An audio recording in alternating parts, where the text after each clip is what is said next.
Of countries and cultures represented here, we come together this morning united by our belief that flourishing societies are sustained by religious freedom. Sadly, this understanding is not universal. Today, all over the world, people of faith face a rising tide of persecution.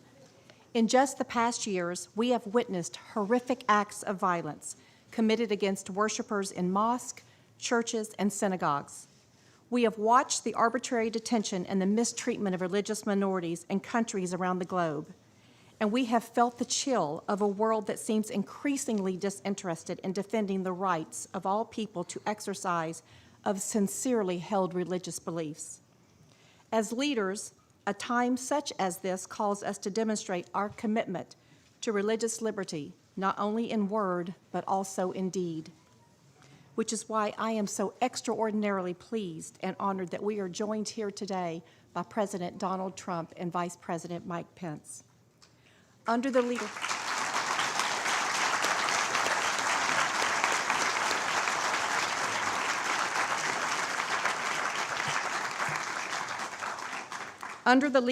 of these men, the United States has not only spoken of a renewed commitment to religious liberty, it has demonstrated one. Just 2 months ago, President Trump hosted victims of religious persecution at a historic event at the White House. His administration has vigorously defended religious liberty and the freedom of conscience in the United States. And under his guidance, the State Department has become a watchful defender of religious liberty, especially through the 2019 Ministerial to Advance Religious Freedom, the largest freedom event of its kind in the world. We anticipate a fruitful discussion today on how we can expand religious liberty, guarantee the sanctity of houses of worship, and combat religious persecution around the world. And I am so delighted that you've joined us for this timely event. It is really hard for me to think of a better person to introduce to a gathering of the freedom of religion in the world.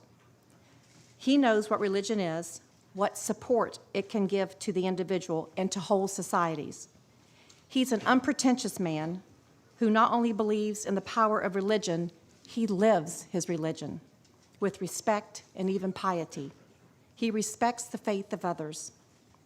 He is that great exemplar, a hardworking family man, born in Indiana, proud of his state, prouder of his country, and a first-class demonstration of President Trump's wisdom in selecting those who serve him closest.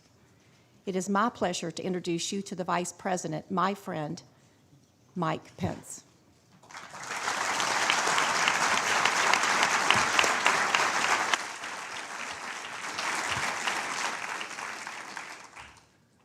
Mr. President, Secretary General Guterres, Ambassador Kraft, Secretary Pompeo, members of the Cabinet, distinguished members of Congress, world leaders, and most especially to the courageous men and women who join us here today, who have suffered persecution and violence for simply living out your faith,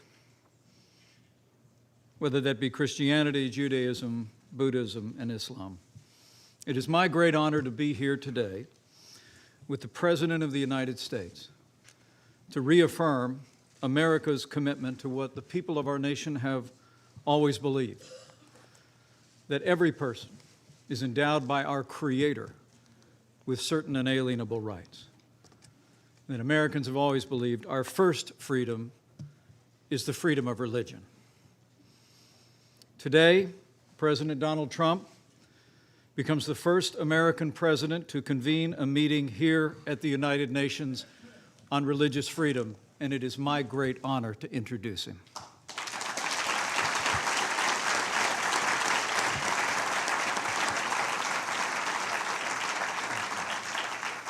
There's no better time for a meeting like this on the world stage. As we gather here at the United Nations, more than 80% of the world's population live in nations where religious freedom is threatened or banned.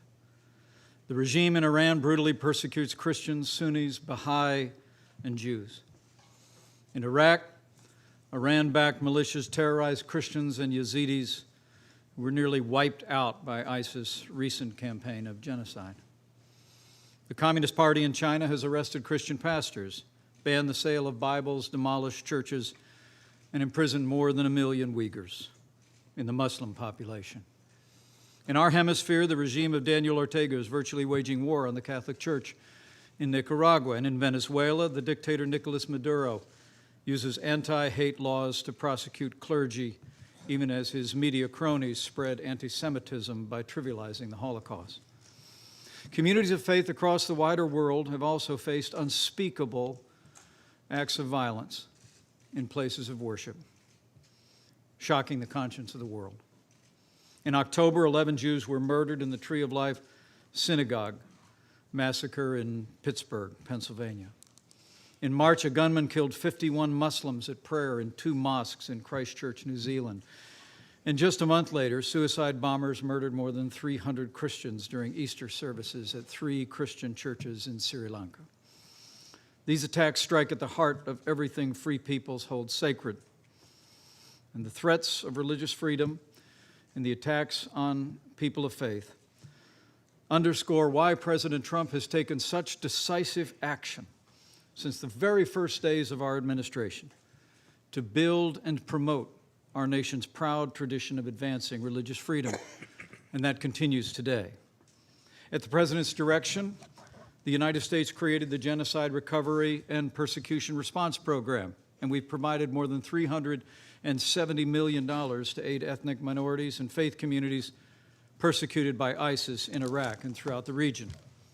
Earlier this year, at the President's direction, the Secretary of State held the 2nd annual ministerial to advance religious freedom, inviting more than 1,000 civil society and religious leaders in 100 different nations to the largest event of its kind in the world. And last year, at the inaugural ministerial, at the President's direction, we established the International Religious Freedom Fund, which already has received nearly $5 million in pledges and given over 435 rapid response grants to those persecuted for their deeply held beliefs. And to date, this effort has helped some 2,000 victims of religious persecution around the world. As the President often says, America is a nation of faith, and we will always stand for the freedom of religion of every person, of every race and every creed, to live, to work, to worship according to the dictates of their conscience. And today, giving evidence of his passion for religious liberty, the President will announce additional steps that the United States will take to protect religious liberty and defend people of faith around the world. This is a very special day, and I always say it is a high honor to introduce this President, but to be here at this historic gathering with leaders around the world standing for our first freedom of religious liberty is among the greatest honors I've ever had.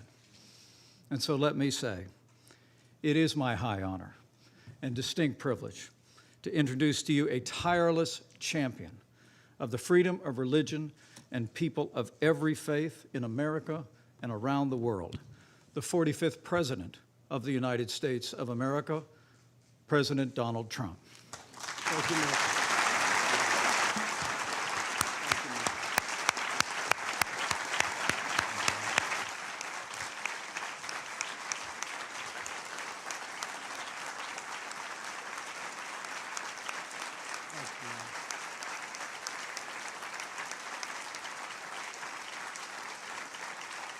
That's very nice. Thank you very much. شكرا جزيلا.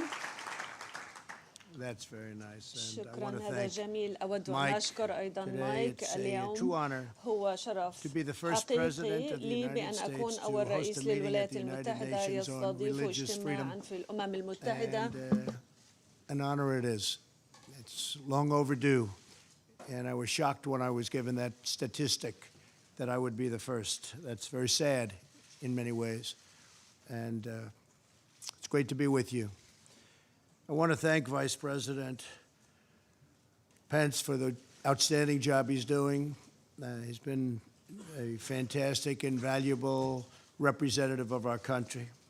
Likewise, Secretary Mike Pompeo, Ambassador Kelly Craft, Secretary Ross, Secretary Mnuchin, Ambassador Sam Brownback, all for joining us today and we have other representatives of our cabinet and the administration in the room. We've done a lot. The Johnson Amendment doesn't get spoken about enough, but I'm very proud to say that we've obliterated the Johnson Amendment within our country so that now we can listen to the people that we want to listen to, religious leaders, without recrimination against them. It was a very important thing, and I said that at the beginning, and I say it now. It's something I'm very proud of. We're also grateful that UN Secretary General Antonio Guterres could be here along with so many of his friends and my friends, world leaders. I've gotten to know a lot of them, and I would imagine you know all of them. I would imagine. If you don't, you're not doing your job. And also I want to thank my daughter Ivanka for being here. She works so hard on all of the things that are very important to the people in this room. So thank you, Ivanka, for being here.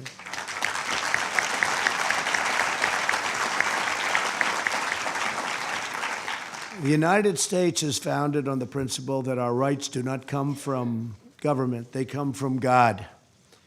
This immortal truth is proclaimed in our Declaration of Independence and enshrined in the First Amendment to our Constitution's Bill of Rights. Our founders understood that no right is more fundamental to a peaceful, prosperous, and virtuous society than the right to follow one's religious convictions. Regrettably, the religious freedom enjoyed by American citizens is rare in the world. Approximately 80% of the world's population live in countries where religious liberty is threatened, restricted, or even banned. And when I heard that number, I said, please go back and check it because it can't possibly be correct. And sadly, it was 80%. As we speak, Jews, Christians, Muslims, Buddhists, Hindus, Sikhs, Yazidis, and many other people of faith are being jailed, sanctioned, tortured, and even murdered, often at the hands of their own government, simply for expressing their deeply held religious beliefs. So hard to believe. Today, with one clear voice, the United States of America calls upon the nations of the world to end religious persecution.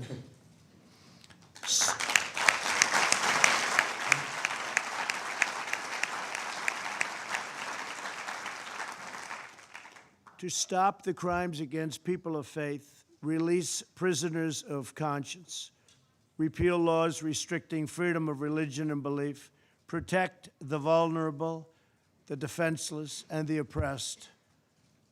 America stands with believers in every country who ask only for the freedom to live according to the faith that is within their own hearts. As president, protecting religious freedom is one of my highest priorities and always has been. Last year, our Secretary of State, Mike Pompeo, hosted the first ever ministerial to advance international religious freedom. In this year's ministerial, Secretary Pompeo announced plans to create the International Religious Freedom Alliance, an alliance of like-minded nations devoted to confronting religious persecution all around the world. I've appointed a special envoy to monitor and combat anti-Semitism. We're standing up for almost 250 million Christians around the world who are persecuted for their faith. It is estimated that 11 Christians are killed every day for the following. I mean, just think of this, 11 Christians a day for following the teachings of Christ. Who would even think that's possible in this day and age? Who would think it's possible? With us today is Pastor Andrew Brunson, who was imprisoned in Turkey for a long period of time. Last year, my administration was thrilled to bring him back home after a very short and respectful negotiation with a very strong man, and a man who's become a friend of mine, fortunately, President Erdogan of Turkey. I called the president. I said, he's an innocent man. They've been trying to get Andrew out for a long time, previous administration. I don't think they tried too hard, unfortunately. But I want to thank President Erdogan, and I want to thank you, Pastor, for being here with us today. Where is Andrew? Is he around someplace? Thank you, Andrew.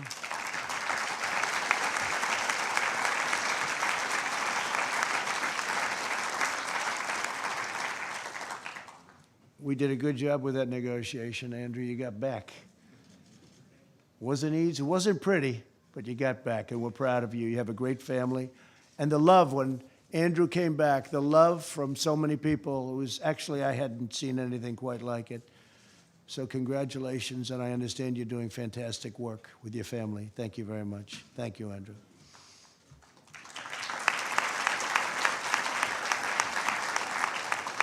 And I also want to thank Franklin Graham, because he's been so instrumental in everything we're doing. He's done such an incredible job in so many different ways, including floods and hurricanes. And every time I go, I see Franklin there. He's always there before me. I don't know how he gets there before me. I'm going to beat him one day, but he's always at these places of really disaster areas. He's right there with an incredible, large staff of volunteers that are just amazing. Thank you very much. And Cece, thank you very much. Thank you very much. And Paula White, thank you very much. In July, I met with survivors of religious persecution at the White House, and we're honored that many of them could be here today as well. Some of these individuals suffered as a result of state-sponsored persecution, others at the hands of terrorists and criminals. No matter the case, America will always be a voice for victims of religious persecution everywhere. No matter where you go, you have a place in the United States of America. Could I ask those folks to stand up, please? Please stand up.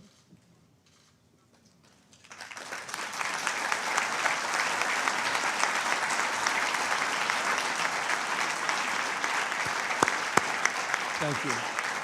Thank you very much. In recent times, the world has also witnessed devastating acts of violence in sacred places of worship. In 2016, an 85-year-old Catholic priest was viciously killed while celebrating Mass in Normandy, France. In the past year, the United States endured horrifying anti-Semitic attacks against Jewish Americans at synagogues in Pennsylvania and California. In March, Muslims praying with their families were sadistically murdered in New Zealand. On Easter Sunday this year, terrorists bombed Christian churches in Sri Lanka, killing hundreds of faithful worshipers. Who would believe this is even possible? These evil attacks are a wound on all humanity. We must all work together to protect communities of every faith. We're also urging every nation to increase the prosecution and punishment of crimes against religious communities. There can be no greater crime than that. This includes measures to prevent the intentional destruction of religious sites and relics. Today, the Trump administration will dedicate an additional $25 million to protect religious freedom and religious sites and relics. We're also pleased to be joined today by many of the partners from the business community as we announce a very critical initiative. The United States is forming a coalition of U.S. businesses for the protection of religious freedom. This is the first time this has been done. This initiative will encourage the private sector to protect people of all faiths in the workplace. And the private sector has brilliant leadership. That's why some of the people in this room are among the most successful men and women on earth. They know how things get done, and they know how to take care of things, and they're with us now for the first time to this extent, first time ever, and we're really honored to have you in the room. Great business leaders, great people of strength. Too often, people in positions of power preach diversity while silencing, shunning, or censoring the faithful. True tolerance means respecting the right of all people to express their deeply held religious beliefs. Before I conclude, I want to once again thank all of the survivors in the room for their courage and resilience. You're an inspiration to the world. You remind us that no force, on earth is stronger than the faith of religious believers. The United States of America will forever remain at your side and the side of all of those who seek religious freedom. Today, I ask all nations to join us in this urgent moral duty. We ask the governments of the world to honor the eternal right of every person to follow their conscience, live by their faith, and give glory to God. The United States has a vital role in this critical mission. Secretary General Guterres will now share a few words on the UN's efforts to promote religious liberty for all, and he has been a champion of exactly what we're in this room for. So I want to thank everybody for being here. God bless you, God bless the faithful, and God bless America. Thank you very much. Thank you.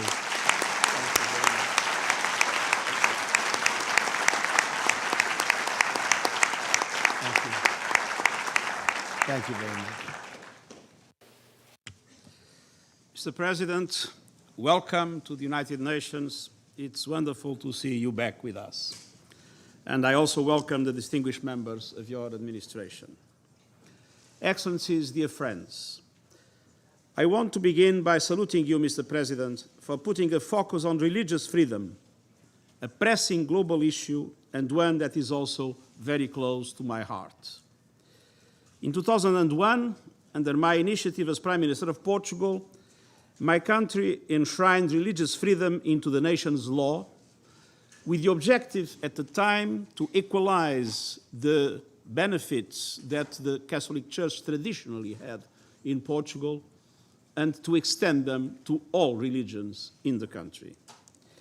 And the measure declared that no one can be privileged or persecuted on account of their religion, and that the state shall not discriminate against any religious community in relation to others. Looking around the world, we tragically know that this is not a reality for millions of people. It is totally unacceptable in the 21st century for people to face discrimination and intimidation for their beliefs. And the persecution of religious minorities is utterly intolerable. The full scope of their human rights is guaranteed, and states have the obligation to implement policies that ensure their identities are respected and that they feel fully part of the society as a whole. Earlier this year, His Holiness Pope Francis, along with the Grand Imam of Al-Azhar, His Eminence Sheikh Ahmed Al-Tayeb, signed a moving testament for mutual respect. It stated that the diversity of religions is willed by the Creator. And I quote, "This divine wisdom is the source from which the right of freedom of belief and the freedom to be different derive." It breaks my heart to see increasing number of individuals publicly humiliated, harassed, and attacked simply because of their religion or beliefs. Jews have been murdered in synagogues, their gravestones defaced with swastikas. Muslims gunned down in mosques, their religious sites vandalized. Christians killed at prayer, their churches torched. And in many hot spots around the world, entire communities have been targeted because of their faith, including in places where those communities have existed for centuries, if not millennia. We must do all we can to avoid religious cleansing of societies.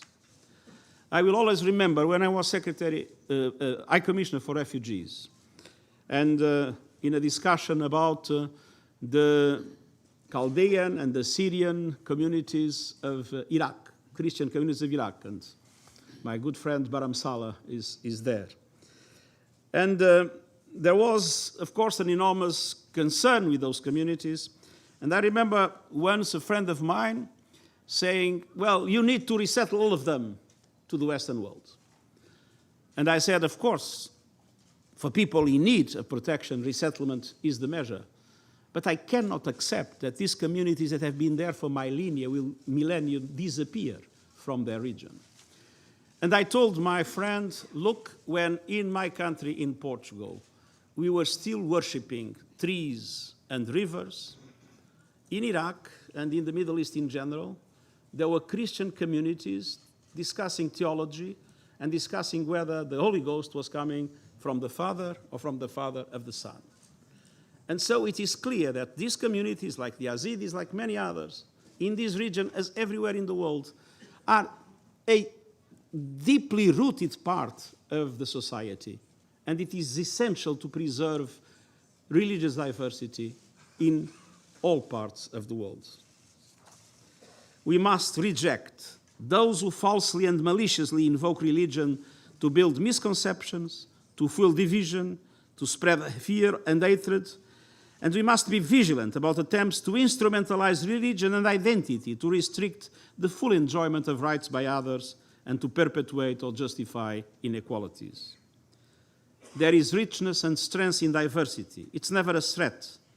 Profiting from that diversity requires a strong investment in social cohesion policies.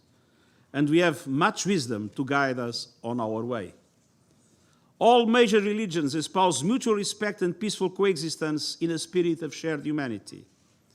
And our shared foundational text, the Universal Declaration of Human Rights, affirms everyone's right to freedom of thought, conscience, and religion.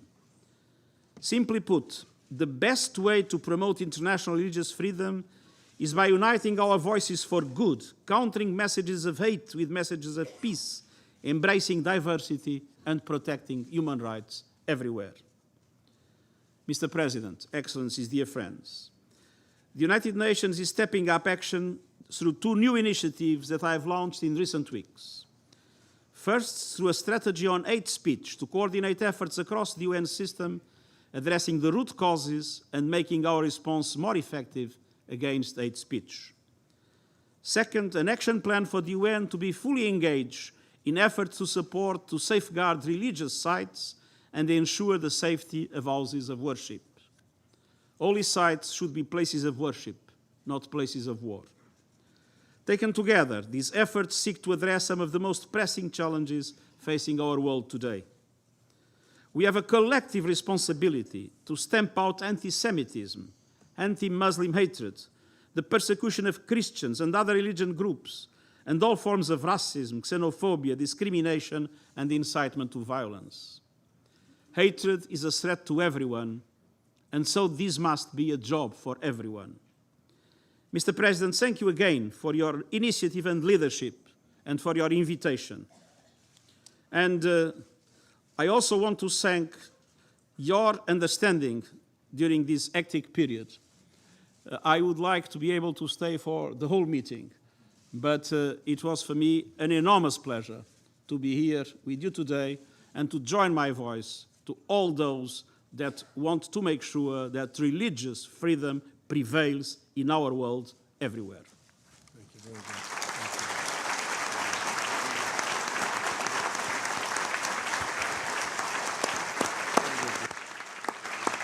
Thank you. Thank you, Secretary Guterres. We will, in a moment, have the chance to hear from three who have struggled on behalf of the cause of religious freedom. But if we would pause for just one moment as the President and Secretary Guterres depart. Thank you, sir.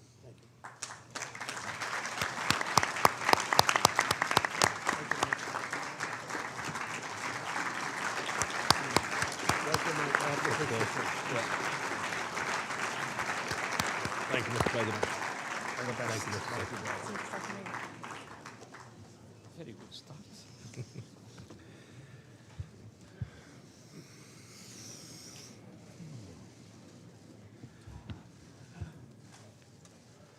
Thank you all. I want to thank the many world leaders who are here today. Thank you, Vice President Pence, for your work on this issue.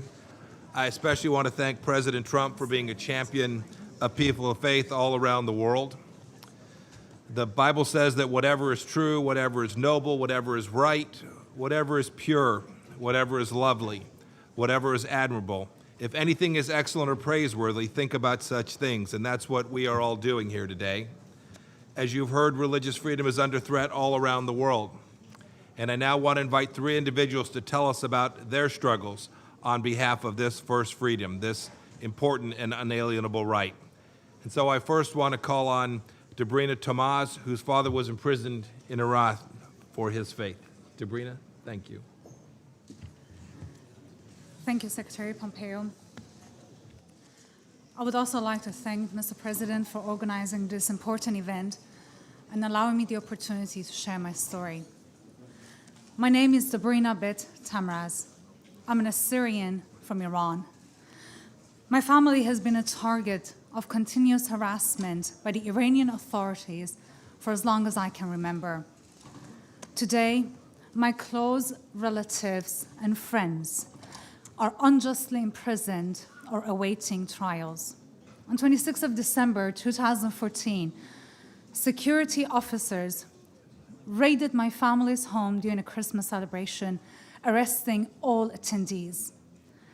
The authorities separated men from women, conducting strip searches, seizing all the Bibles, and confiscating all personal items such as cell phones, laptops, and identification documents. My father was imprisoned immediately. They shaved his head to humiliate him, treated him like a terrorist, a criminal. He was kept in solitary confinement for 65 days and was charged with conducting evangelism and illegal house church activities, among other false charges that amounted to acting against national security. Today, my father, Pastor Victor bint Tamraz, is appealing a 10-year prison sentence. Following his arrest, my brother Ramil and 4 other Christians were arrested at a picnic in Tehran. Today, he is appealing 4 months in prison. Finally, in 2017, my mother, Shamiram Isavi, was arrested and interrogated by the intelligence and national security officers for hours. She was forced to provide information about our church and was sentenced to 5 years in prison. When I was in Iran, I endured similar experiences. I was detained and held in men's detention center without the presence of any female officers. I was forced to provide names of our church leaders and information of their activities. I managed to escape, but I can't forget those I left behind. My family and the innocent people serving harsh sentences for the peaceful practice of their faith. Since 2018, more than 200 Christians have been arrested and are serving harsh sentences. They are either now in prison, serving lengthy prison sentences, or awaiting trials. Christians in Iran are no politicians or activists of some sorts, including my family. They're simply believers attending prayer and worship gathering. In addition to Christians, other faiths, including Baha'is, Sunni Muslims, and Sufis, also face discrimination and severe restriction to the freedom of religion. I implore the international community gathered here to hold Iran accountable for its mistreatment of religious freedom and prioritize religious freedom as a foundational human right for all. Every person has the right to live out their faith in safety, peace, and dignity. Thank you. Thank you, Secretary.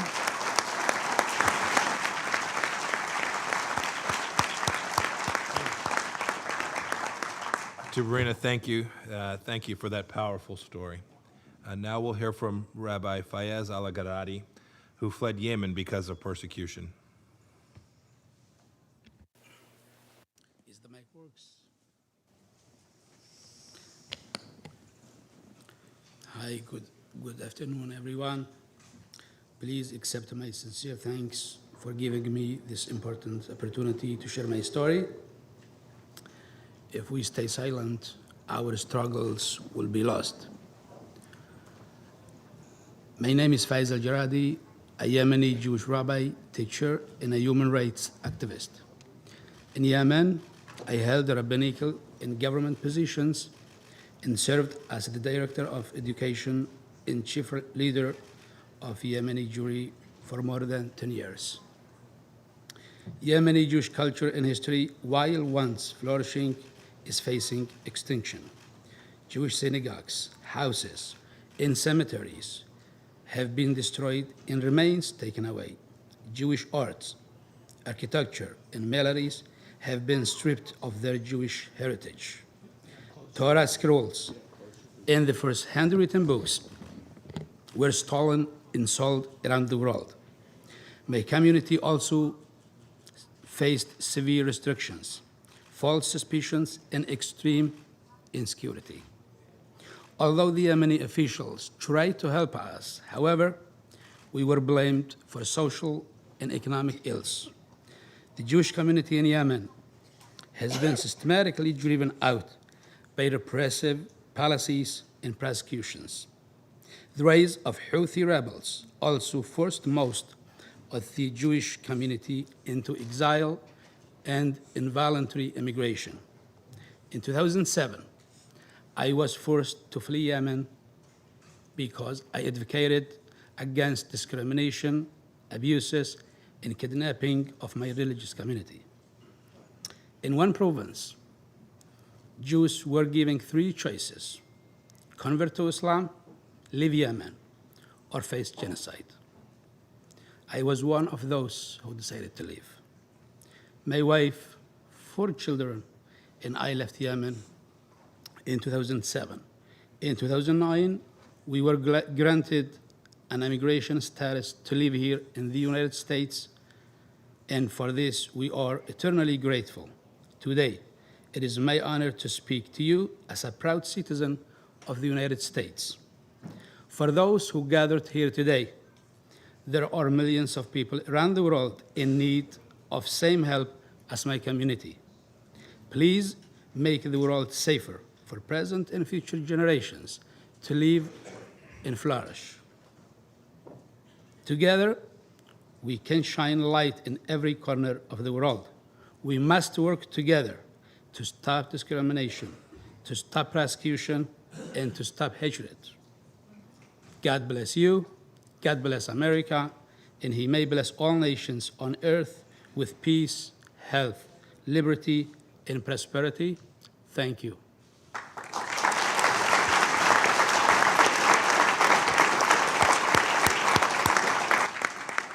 Thank you, Rabbi. And finally, let's hear from Juhur Ilham, whose father is serving a life sentence in China as a prisoner of conscience. Thank you, Secretary Pompeo. My name is Johar Ilham, and I am Uyghur. I'm grateful to the United States for the opportunity to speak for millions of Uyghurs in Western China who remain silenced. It has become a crime to be Uyghur in China. My father, Ilham Tohti, is a well-known economist and scholar. He never advocated for separatism, but is now serving life in prison because he chose to speak out about the right to believe what you choose to believe, the right to worship the way you want to worship, and the right to think what you want to think. The only thing he was guilty of was publicly calling for peaceful dialogue and reconciliation.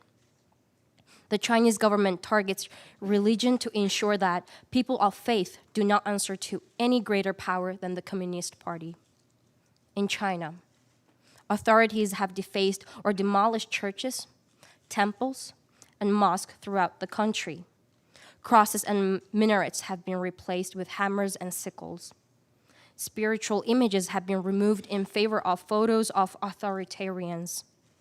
The 10 Commandments have been taken down to make room for government propaganda. Children are forbidden from attending religious services. We are witnessing the systematic eradication of ethnic and religious minority identities in China.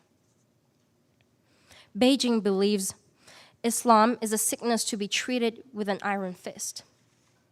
Uyghurs are detained for praying to God, fasting during Ramadan, wearing a beard, or simply saying Assalamu alaikum. Every day, millions of Uyghurs and other Muslim minorities in China are being abused, drugged, and indoctrinated in the government's concentration camps.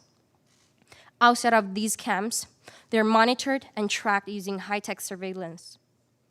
Chinese officials conduct intrusive homestays looking for signs of religious practice. Beijing claims it is combating extremism. Praying to God is not extremism. Beijing claims it is training unskilled Uyghurs to be productive workers. Medical doctors and university scholars, professors do not need vocational training. Beijing claims it is fighting separatism. Practicing religion and speaking native tongues is not separatism. Chinese authorities believe that religion and people of faith are a threat to peaceful societies. They couldn't be further from the truth. Faith is an antidote to hatred, discrimination, and brutality, because faith breeds love, compassion, and tolerance. America has shown me the true meaning of the universal rights and value enshrined in the UN Charter. These rights are worth fighting for in China and everywhere else in the world. Thank you very much. Thank you.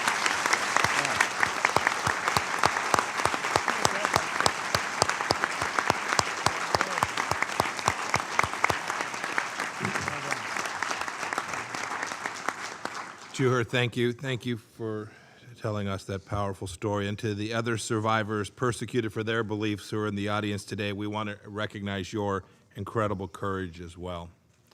As we close here today, I want to focus your attention on what President Trump mentioned earlier, the International Religious Freedom Alliance the State Department announced in July.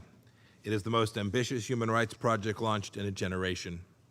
We aim to bring together like-minded countries, faith leaders, civil society groups, and international organizations around the world to promote religious freedom in a more consistent, organized, and powerful way. The foundation of the Alliance is Article 18 of the Universal Declaration of Human Rights, which begins, "Everyone has the right to freedom of thought, conscience, and religion." So if you're a country that takes human rights seriously, understanding its many benefits for peace, security, and prosperity, please come join us. If you're a country that stands for human dignity and for freedom of conscience, please come join us. And if you're a leader simply moved by the stories you've heard from these brave survivors today, come join us. Turn your sympathy for them into freedom for others. Please reach out to our Ambassador at Large for International Religious Freedom, Sam Brownback. He's ready to take your calls on all religious freedom issues. The United Nations is only as strong as its sovereign members determine it will be. Our belief in our principles is only as strong as our confidence to express them. I ask, indeed I pray, that you will help be a voice for the voiceless by joining the International Religious Freedom Alliance. May God bless the survivors who are here with us today. May God bless the United States of America, and may God bless the nations who have gathered with us here this morning. Thank you all.